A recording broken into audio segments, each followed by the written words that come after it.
যাই হোক ভাই, গল্প তো মেলাই করলি, হ্যাঁ। লাগে এখন নাকি? হ্যাঁ এখন ওটা লাগে। কি করা যায় দেন। মোট মাঠ ফিরে আসতেছি। কি মনে করি?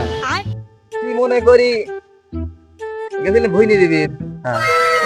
তোমার সাথে দেখা করি আর আমরা গল্প করতেছি। কি গল্প করতেছে দুজন? ওই যে ভিডিও ভিডিও বানাচ্ছি তো ওইসব গল্প। কথাবার্তা একটু করতে একটু ভালো করে সাজানো রাখা। সারা বেলা ভুইনি দিতে নিতে বুঝছাও। হ্যাঁ। তোমার দুজনে গুলি আমার এক গান মনে হয়।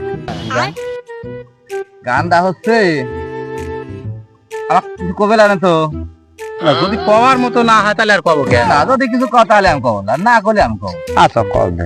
কইলে হয় না তুমি বিষয়টা। কওয়াতে কিছু কবে না। আচ্ছা কিছু কব বলতে কি, ধরো এখন দেখা যাচ্ছে যে ফেরে বেটা রাগ কেবা তোমার এরকম কথা না না তো বুঝতে ওরকম কিছু কব না, ভালো কথা কব। আচ্ছা, কও, কও। তাহলে গানটা কই না শোনো, আগে যে মাইরো না যে আচ্ছা মাল্লিকল কব না। আরে আগেই ওই কথা কয় ফেলা দাও। আনন্দ কি আনন্দ, ভালো কথা এটা। এনে আছে ফজলু শালা। এই লাইক আর ভিউয়ার্স এর আশায় তোমরা শুরু করতে চাও কাপড় খোলা। চিন্তা করিস